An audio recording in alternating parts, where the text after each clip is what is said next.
Assalamualaikum warahmatullahi wabarakatuh. Salam sejahtera bagi kita semua. Om Swastiastu, Namo Buddhaya, salam kebajikan. Kepada yang terhormat, Ibu Dr. Kinkin Yuliati, SPMPSI, sebagai dosen pengampu mata kuliah Pendidikan Kewarganegaraan, dan juga teman-teman semua. Sebelumnya, saya ingin mengucapkan terima kasih karena sudah diberikan kesempatan untuk presentasi pada hari ini. Topik yang akan dibahas ini mengenai analisis kasus 266 remaja di Ponorogo ajukan pernikahan dini karena hamil sebelum menikah terhadap nilai dan konstitusional Undang-Undang Dasar Republik Indonesia 1945 dan ketentuan perundang-undangan di bawah Undang-Undang Dasar. Selanjutnya,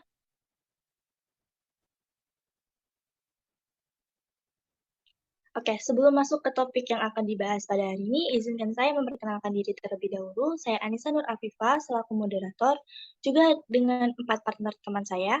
Silakan. Perkenalkan, nama saya Viva Mbarianti. Perkenalkan, nama saya Alia Jenny Firmansyah. Perkenalkan, nama saya Dila Nurul Aulia. Perkenalkan, nama saya Kitri Afrida. Oke, baik. Terima kasih. Boleh di next.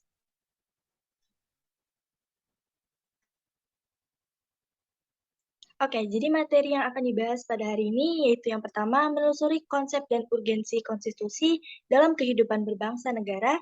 Yang kedua, perlunya konstitusi dalam kehidupan berbangsa negara Indonesia. Yang ketiga, menggali sumber historis, sosiologis, dan politik tentang konstitusi dalam kehidupan berbangsa negara Indonesia. Yang keempat, membangun argumen tentang dinamika dan tantangan konstitusi dalam kehidupan berbangsa negara Indonesia. Yang kelima, mendeskripsikan esensi dan urgensi konstitusi dalam kehidupan berbangsa negara. Dan yang terakhir, studi kasus. Boleh di next?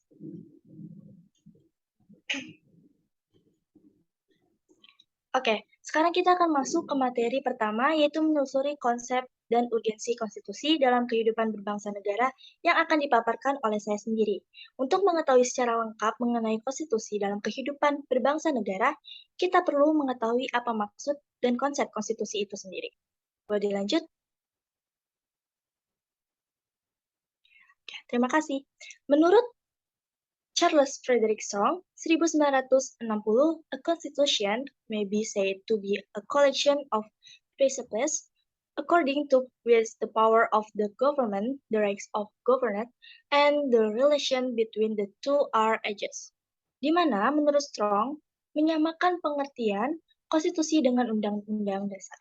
Seperti yang teman-teman ketahui, bahwa undang-undang berisi mengenai aturan juga hukum yang mengatur jalannya pemerintahan.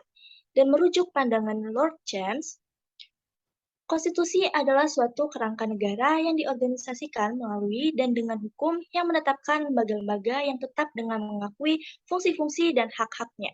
Jadi, konstitusi adalah perangkat aturan atau hukum yang berisi ketentuan tentang bagaimana pemerintah diatur dan dijalankan. Boleh di next?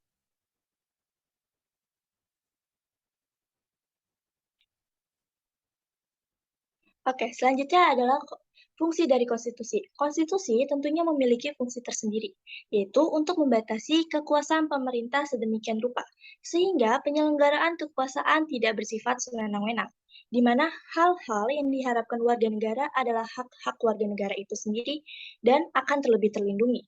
Selain itu, masyarakat tentunya juga berharap dengan adanya konstitusi ini dapat menjamin bahwa kekuasaan yang diperlukan untuk pemerintahan tidak disalahgunakan oleh mereka yang memiliki tugas untuk memerintah. Gagasan ini dinamakan konstitusionalisme oleh Karl Joachim Friedrich. Dijelaskan sebagai gagasan bahwa pemerintah merupakan suatu kumpulan kegiatan yang diselenggarakan oleh dan atas nama rakyat, tetapi dikenakan beberapa pembatasan yang diharapkan akan menjamin bahwa kekuasaan yang diperlukan untuk pemerintahan itu tidak disalahgunakan oleh mereka yang mendapat tugas untuk memerintah. Baik, selanjutnya untuk penjelasan selanjutnya akan dijelaskan dan dipaparkan oleh Alia.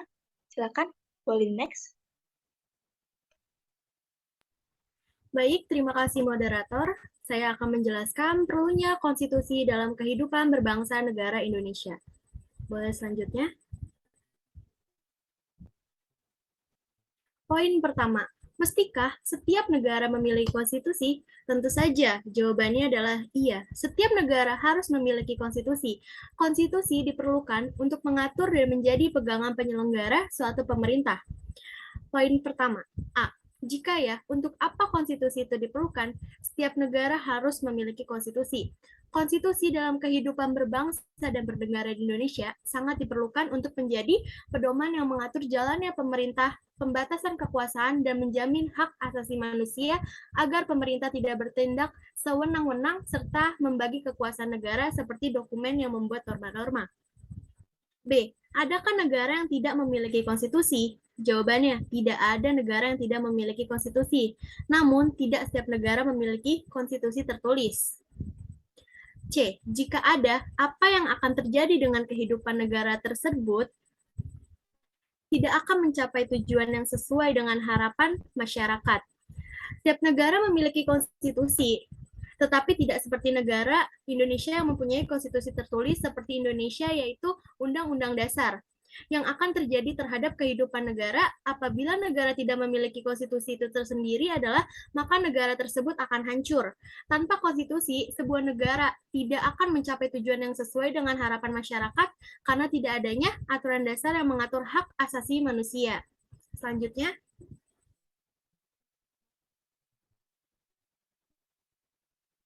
boleh di next.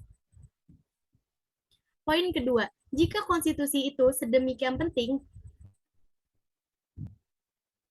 sebelumnya,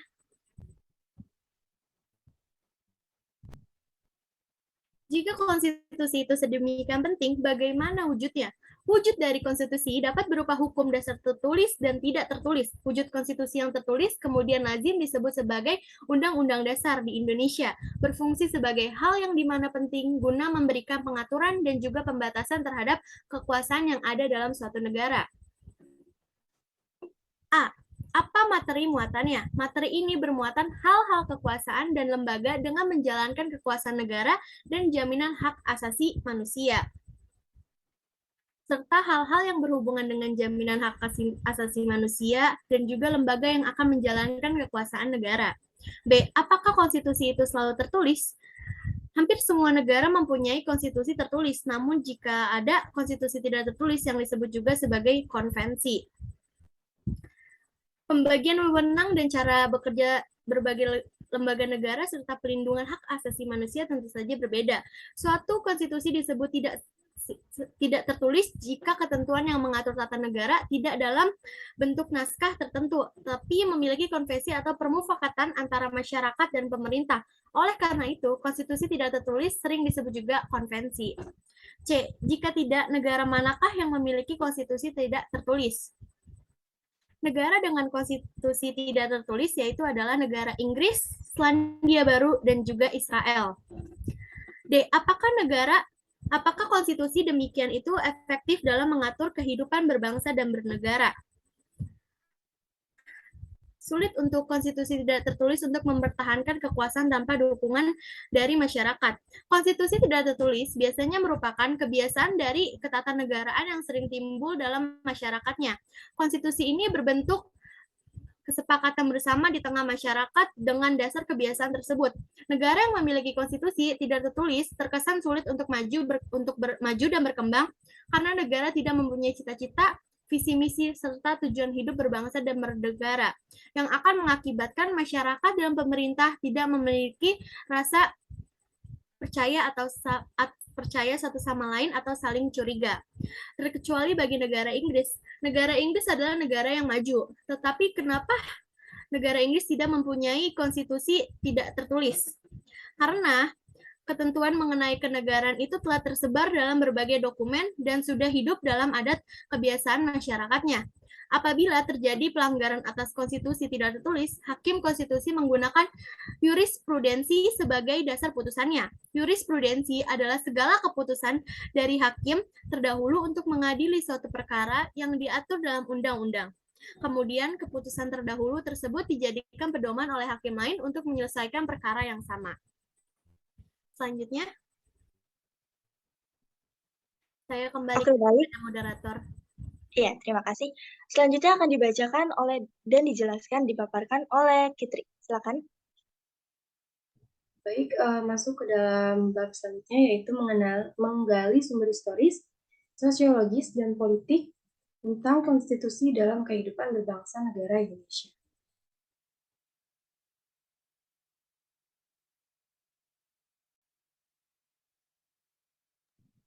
Yang pertama yaitu ada peran konstitusi. Konstitusi negara pada satu sisi dimaksudkan untuk membatasi kekuasaan penyelenggaraan negara dan di sisi lain untuk menjamin hak-hak dasar warga negara. Miriam Budiarjo 2003 mengemukakan bahwa setiap undang-undang dasar memuat ketentuan-ketentuan mengenai yang pertama, organisasi negara. Misalnya pembagian kekuasaan antara badan legislatif, eksekutif, dan yudikatif.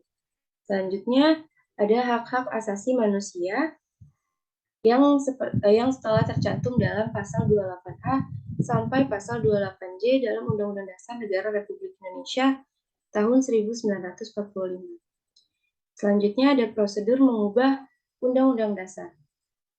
Dan yang ketiga ada kalanya memuat larangan untuk mengubah sifat tertentu dari Undang-Undang Dasar.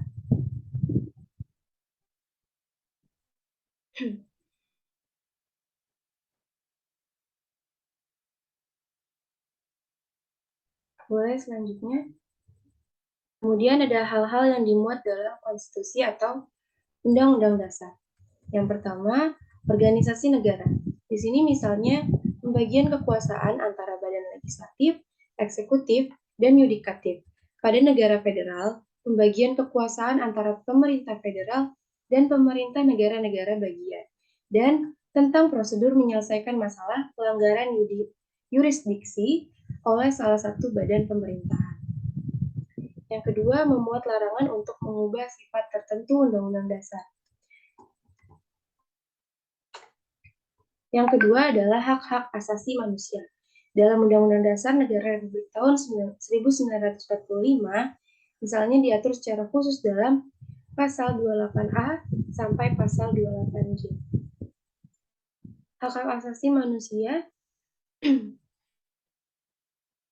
merupakan hak dasar yang secara kodrati melekat pada diri manusia, bersifat universal dan langgeng.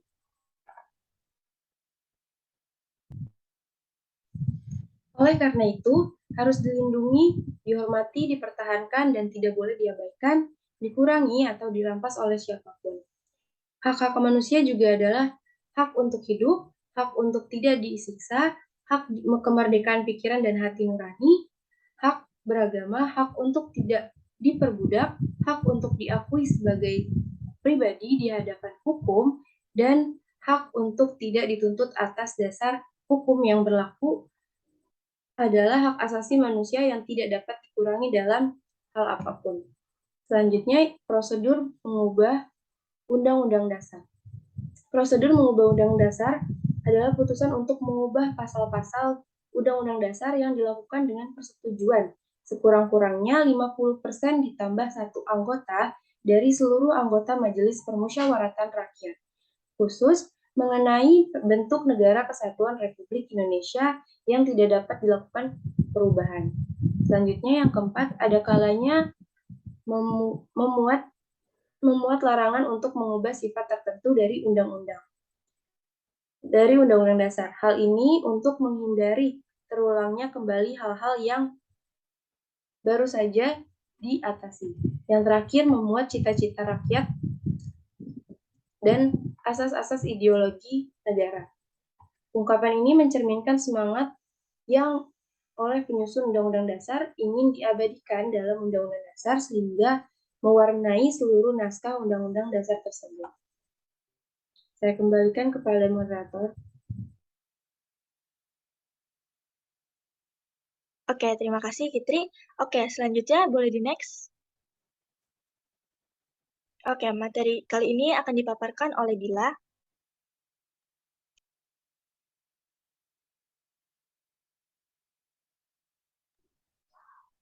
Baik, berikutnya membangun argumen tentang dinamika dan tantangan konstitusi dalam kehidupan berbangsa negara Indonesia.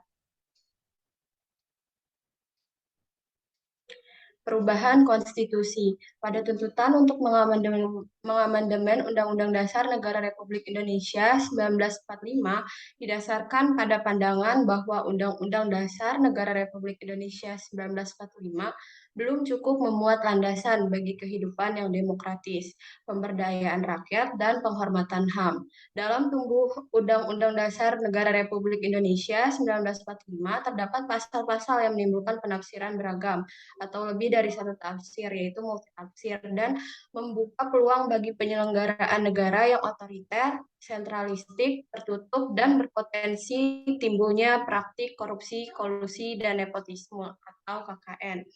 Di amandemen tersebut muncul saat era reformasi, yaitu pertengahan tahun 1998. Adanya amandemen terhadap Undang-Undang Negara Republik Indonesia tersebut memuat banyak tuntutan yang lain, yaitu diantaranya yang pertama menghapus doktrin dui fungsi Angkatan Bersenjata Republik Indonesia, yang kedua menegakkan supremasi hukum, penghormatan HAM, serta pemberantasan korupsi, kolusi, dan nepotisme. Yang ketiga, melakukan desentralisasi dan hubungan yang adil antara pusat dan daerah. Yang keempat, mewujudkan kebebasan pers. Yang kelima, mewujudkan kehidupan demokrasi. Tuntutan perubahan Undang-Undang Dasar Negara Republik Indonesia 1945 merupakan terobosan besar dikarenakan pada era sebelumnya tidak dikehendaki adanya perubahan tersebut. Karena seharusnya dilakukan referendum terlebih dahulu, yaitu meminta pendapat rakyat. Akan tetapi pada akhirnya tetap dilakukan amandemen terhadap Undang-Undang Dasar berdasarkan keputusan MPR yang diatur pada pasal 37 Undang-Undang Dasar 1945. Oleh karenanya, di Indonesia terdapat 5 kali perubahan konstitusi, yaitu yang pertama Undang-Undang Dasar Negara Republik Indonesia 1945 atau pada masa kemerdekaan yang berlaku pada 18 Agustus 1945 sampai Agustus 1950. Yang kedua, Konstitusi RIS 1949 yang berlaku pada 27 Desember 1949 sampai 17 Agustus 1950. Yang ketiga yaitu Undang-Undang Dasar Sementara 1950, yaitu berlangsung pada 17 Agustus 1950 sampai 5 Juli 1959. Yang keempat yaitu Undang-Undang Dasar Negara Republik Indonesia 1945 masa Orde Lama yang berlangsung pada 5 Juli 1959 sampai 1966. Dan yang terakhir yaitu yang kelima, Undang-Undang Dasar Negara Republik Indonesia 1945 atau masa Orde Baru yang berlangsung 1966 sampai hari ini. Saya kembalikan ke moderator. Oke, terima kasih. Boleh dilanjut, next. Oke, selanjutnya pemaparan materi akan disampaikan oleh Afifah. Silakan. Baik, terima kasih. Kita masuk ke bab selanjutnya, yaitu mendeskripsikan esensi dan urgensi konstitusi dalam kehidupan berbangsa negara. Selanjutnya,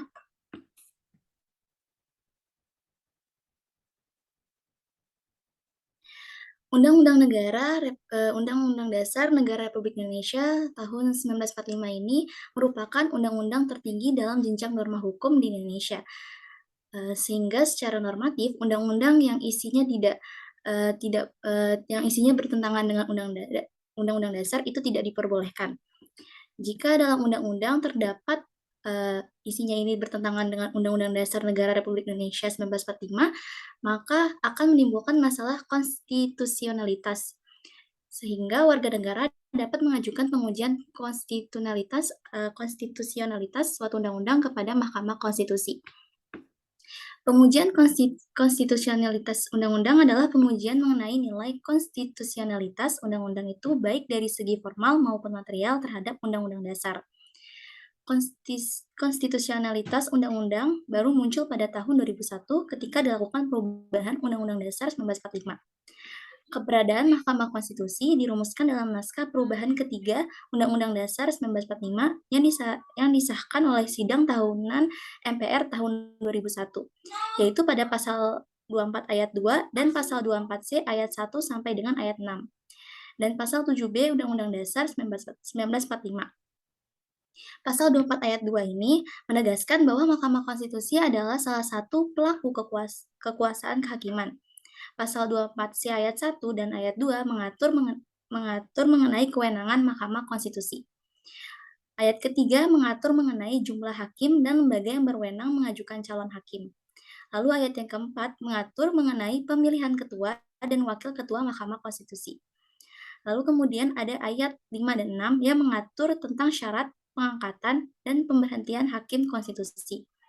Dalam pasal 7B ayat 1 ini, Dasar tahun 1945 ini disebutkan bahwa usulan pemberhentian dari Dewan Perwakilan Rakyat kepada Majelis Pemusyawaratan Rakyat dengan terlebih dahulu mengajukan permintaan kepada Mahkamah Konstitusi untuk memeriksa, mengadili, dan memutuskan pendapat Dewan Perwakilan Rakyat bahwa presiden dan atau wakil presiden telah melakukan pelanggaran hukum berupa pengkhianatan terhadap negara, korupsi, penyuapan, tindak pidana, dan lainnya, atau perbuatan tercela, dan atau pendapat bahwa presiden dan atau wakil presiden sendiri tidak lagi memenuhi syarat sebagai presiden dan wakil presiden. Selanjutnya, saya kembalikan ke moderator. Oke, baik, terima kasih. Selanjutnya pemaparan materi berikutnya disampaikan oleh Kitri. Silakan Kitri. Baik, terima kasih moderator. Selanjutnya ada studi kasus yang tentang kasus pernikahan dini akibat pergaulan bebas yang marak terjadi di Ponorogo. Boleh di next.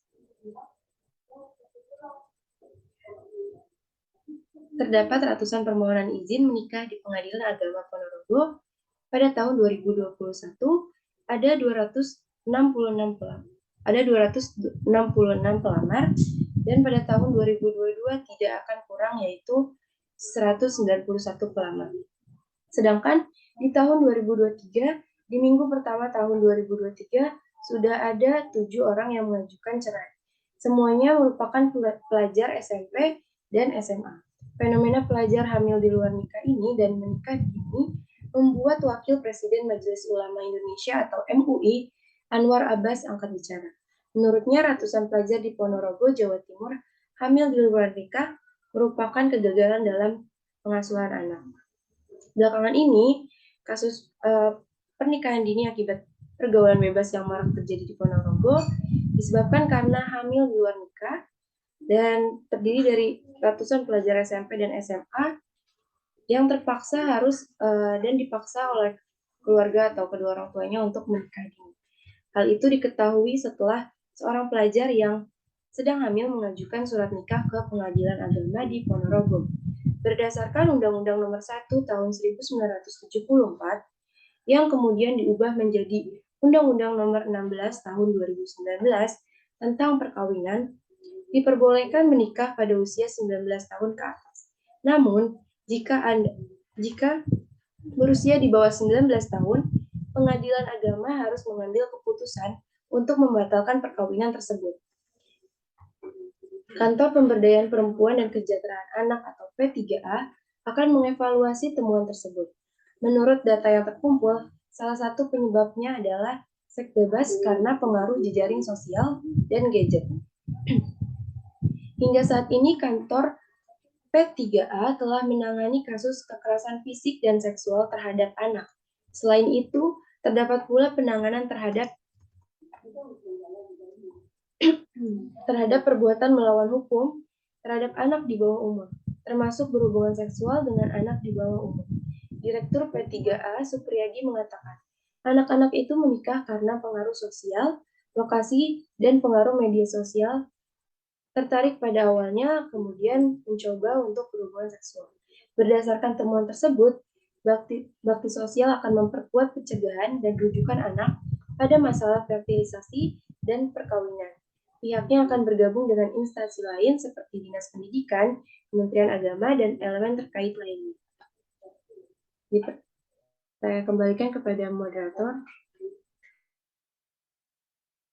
Oke, boleh di next.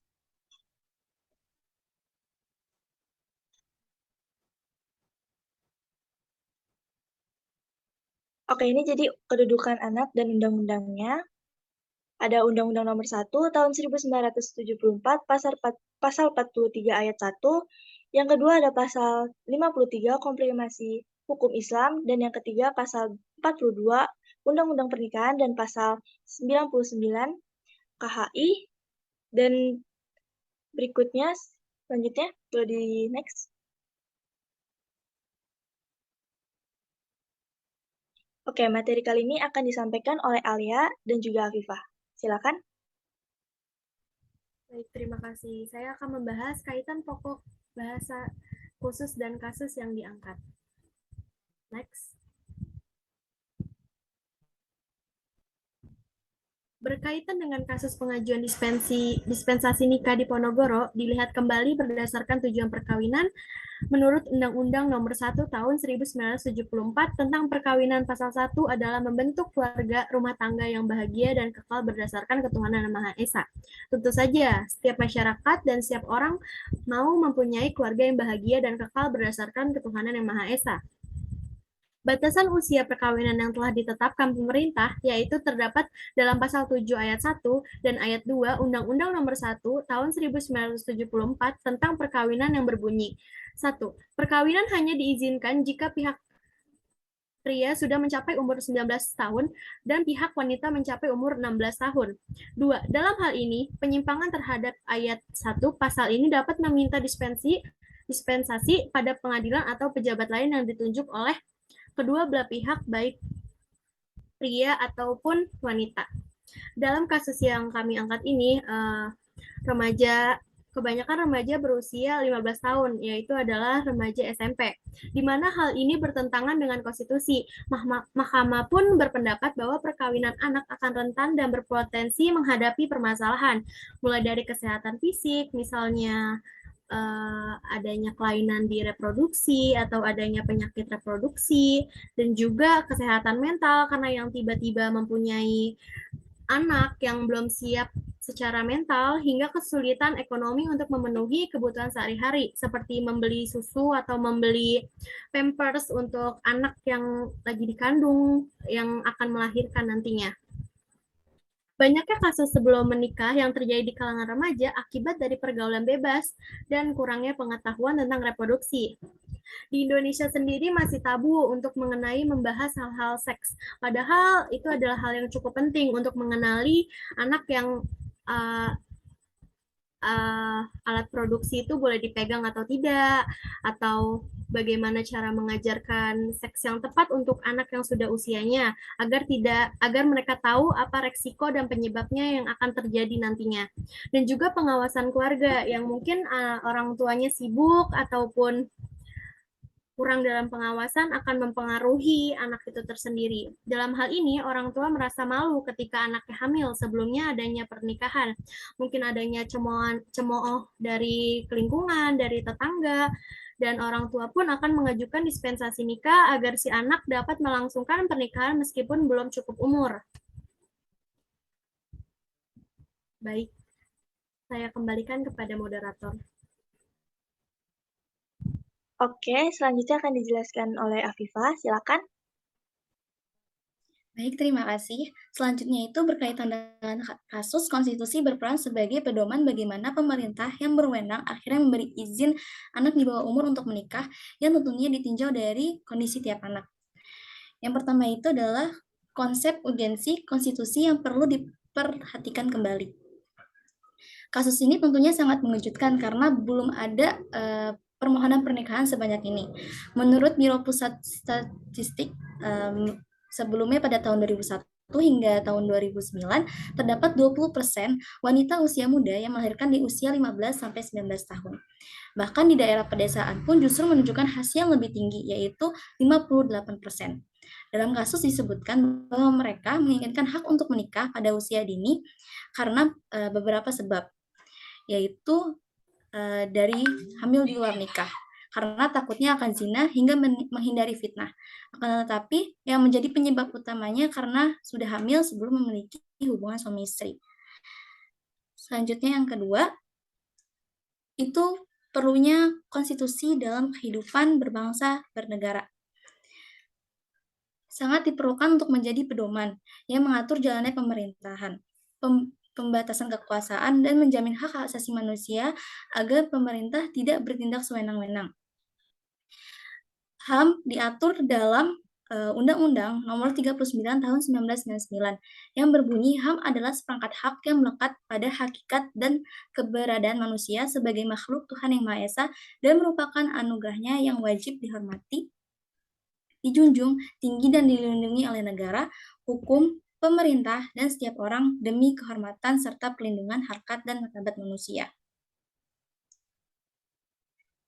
Berdasarkan undang-undang tersebut, sebenarnya para remaja memiliki hak untuk mendapatkan dispensasi tersebut. Akan tetapi melihat dari undang-undang perkawinan yang mengatur tentang batas-batas umur untuk mendapatkannya, maka peraturan yang berlaku adalah UUP yang berbunyi permohonan dispensasi kawin atau nikah diajukan oleh calon mempelai pria yang belum berusia 19 tahun, calon mempelai wanita yang belum berusia 16 tahun, dan atau orang tua calon mempelai tersebut kepada pengadilan agama, mahkamah syariah dalam wilayah hukum di mana calon mempelai dan atau orang tua calon mempelai tersebut bertempat tinggal. Lalu yang ketiga itu berdasarkan historis, sosiologis, dan politik dalam kehidupan berbangsa negara Indonesia. Jika ditinjau berdasarkan menggali sumber historis, sosiologis, dan politik tentang konstitusi dalam kehidupan berbangsa negara Indonesia, konstitusi negara pada satu sisi dimaksudkan untuk membatasi kekuasaan penyelenggaraan negara dan konstitusi lain untuk meminjam hak-hak dasar warga negara. Berdasarkan kasus yang diangkat, yaitu tentang ratusan remaja di Ponorogo yang mengajukan dispensasi nikah, secara umum kasus pernikahan usia dini banyak terjadi di pedesaan dan sering terjadi pada keluarga miskin, berpendidikan rendah, dan drop out dari sekolah. Berkaitan dengan kasus pengajuan dispensasi nikah di Ponorogo, dilihat kembali berdasarkan tujuan perkawinannya. Menurut Undang-Undang Nomor 1 Tahun 1974 tentang perkawinan pasal 1 adalah membentuk keluarga rumah tangga yang bahagia dan kekal berdasarkan ketuhanan Yang Maha Esa. Seperti yang dijelaskan sebelumnya oleh Alia, kita pasti mau punya rumah tangga yang dimana harmonis, bahagia, dan pastinya sesuai dengan hukum agama. Lalu keempat, berdasarkan argumen tentang dinamika dan tantangan konstitusi.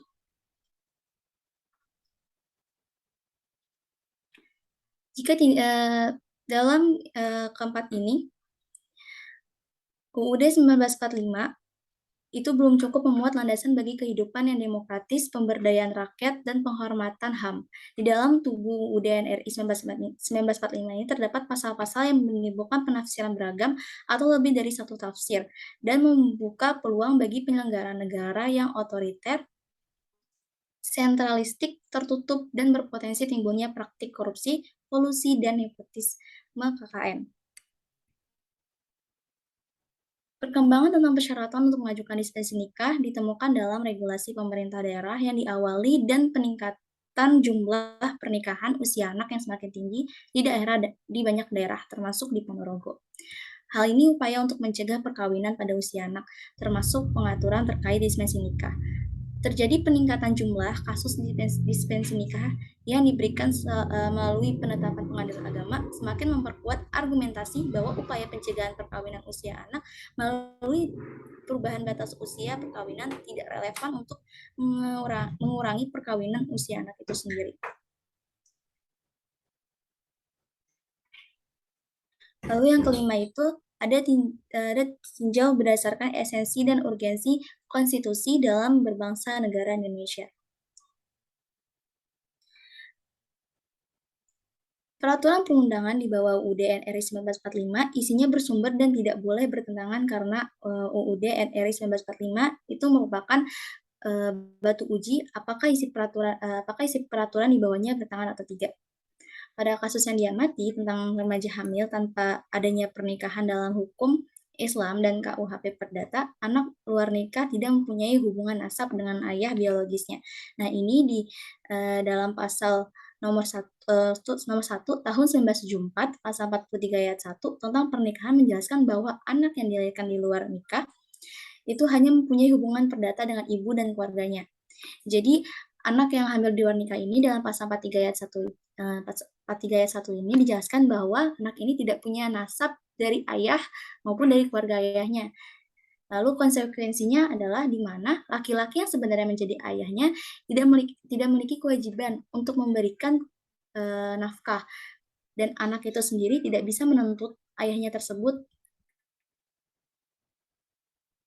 Lalu, menurut hukum Islam, anak yang lahir dari perkawinan wanita hamil di luar nikah untuk dapat dinasabkan kepada ayahnya itu, si anak itu harus lahir sekurang-kurangnya 6 bulan sejak perkawinan orang tuanya.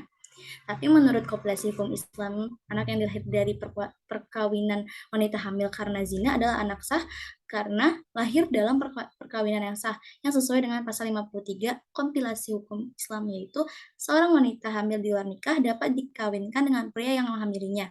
Pernikahan tersebut dapat dilakukan tanpa menunggu lebih dahulu kelahiran anaknya dan tidak diperlukan pernikahan ulang setelah anak yang dikandung lahir.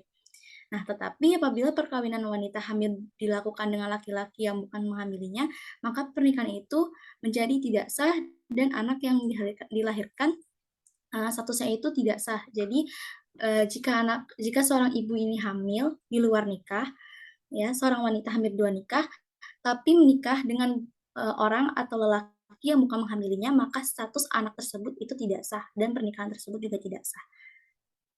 Selanjutnya,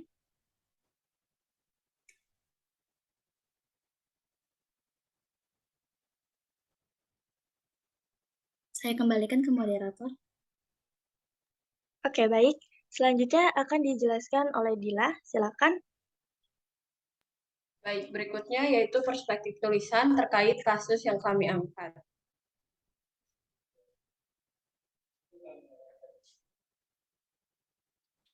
Konstitusi pada modern ini haruslah dimaknai sebagai sebuah peraturan hukum ditulis demi mencapai kesatuan hukum, kesederhanaan hukum, dan kepastian hukum.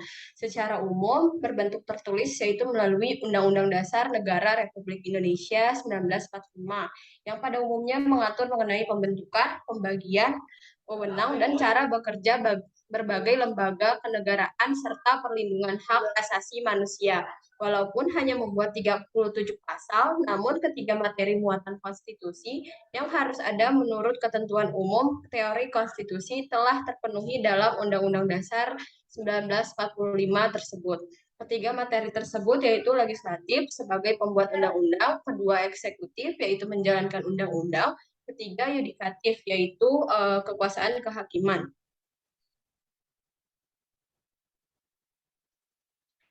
Dalam sudut pandang penulis, setelah mempelajari dan memahami tentang kasus yang diambil, yaitu kasus 266 remaja di Ponorogo, ajukan dispensasi pernikahan dini karena hamil sebelum menikah, kami menyadari bahwa anak-anak tersebut kendatinya berhak mendapatkan izin dispensasi nikah jika didasarkan pada Undang-Undang Pembukaan Undang-Undang Negara Republik Indonesia 1945 pada alinea ketiga dan keempat.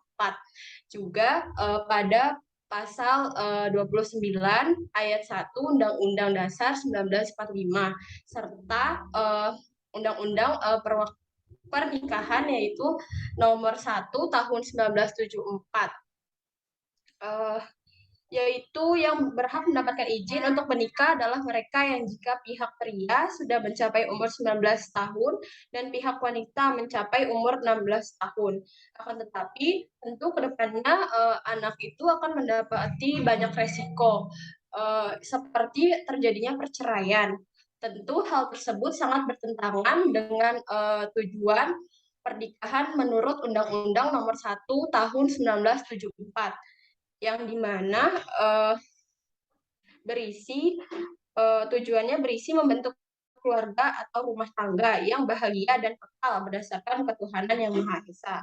Untuk dapat mewujudkannya tujuan tersebut, maka Salah satu prinsipnya yaitu digariskan harus calon suami istri harus sudah sehat secara matang jasmani dan rohaninya untuk melakukan pernikahan tersebut. Oleh karena itu, dalam hal ini pemerintah diharapkan haruslah benar-benar mengerti tentang konstitusi tersebut yang berlaku, yang tentunya sesuai dengan Undang-Undang Dasar 1945 agar terciptanya kehidupan yang sesuai dengan konstitusi negara dan tujuan negara.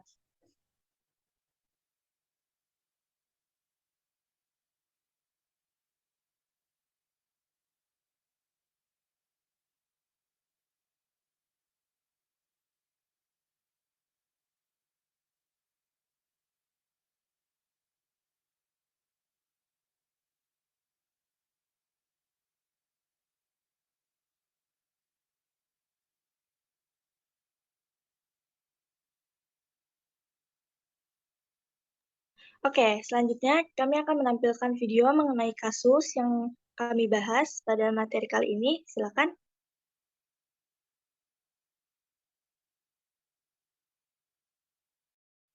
Ratusan anak di Ponorogo, Jawa Timur mengajukan dispensasi kawin atau menikah usia dini di pengadilan agama setempat.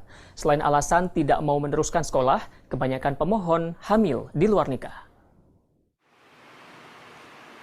Pengadilan Agama Kabupaten Ponorogo mencatat ada 198 permohonan pengajuan dispensasi kawin usia anak sepanjang tahun 2022. 8 permohonan dispensasi kawin terpaksa ditolak karena tidak ada unsur mendesak.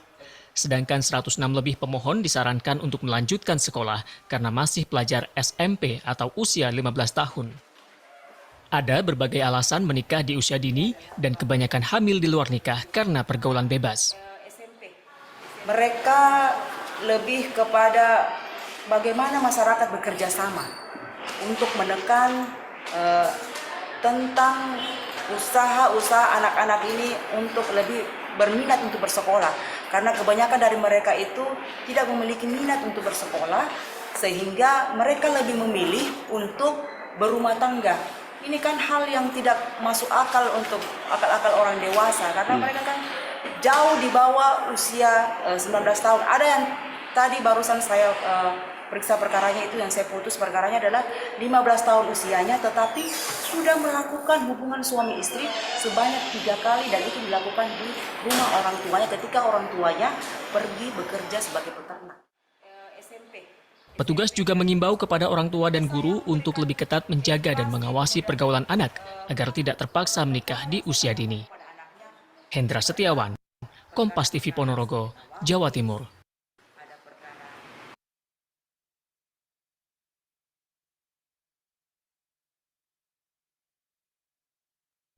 Oke, baik. Ratusan anak di Ponorogo, Jawa Timur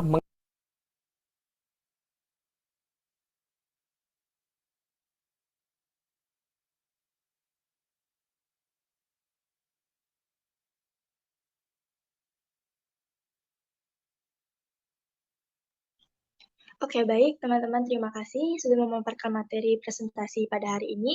Saya izin menyimpulkan presentasi pada hari ini. Kesimpulannya, konstitusi merupakan seperangkat aturan atau hukum yang berisi ketentuan tentang bagaimana pemerintah diatur dan dijalankan. Konstitusi dapat dikatakan sebagai hukum dasar yang dijadikan pegangan atau dasar dalam penyelenggaraan suatu negara. Di Indonesia, bentuk konstitusi yang berlaku adalah konstitusi tertulis, yaitu Undang-Undang Dasar 1945. Dan yang akan terjadi jika sebuah negara tidak memiliki konstitusi, maka negara itu akan hancur. Tanpa konstitusi, negara tidak bisa mencapai sebuah tujuan seperti yang masyarakat harapkan. Karena konstitusi berkaitan erat dengan hukum perundang-undangan. Tentunya sangat berkaitan erat juga dengan hak asasi manusia. Baik, tadi merupakan kesimpulan dari materi yang dibahas. Izin menambahkan untuk kesimpulan yang berkaitan dengan kasus. Di dalam kasus yang dibahas, ratusan remaja di Ponorogo meminta hak untuk dispensasi nikah. Tentunya karena mereka mempunyai alasan untuk meminta hak tersebut, di mana penyebab utamanya karena hamil sebelum adanya pernikahan atau married by accident. Penyebab lainnya adalah untuk menghindari adanya zina, hingga menghindari adanya diskriminasi dan fitnah dari lingkungan sosial mereka. Batasan usia yang ditetapkan oleh Undang-Undang Pernikahan membuat mereka harus memohon untuk mendapatkan dispensasi pernikahan tersebut.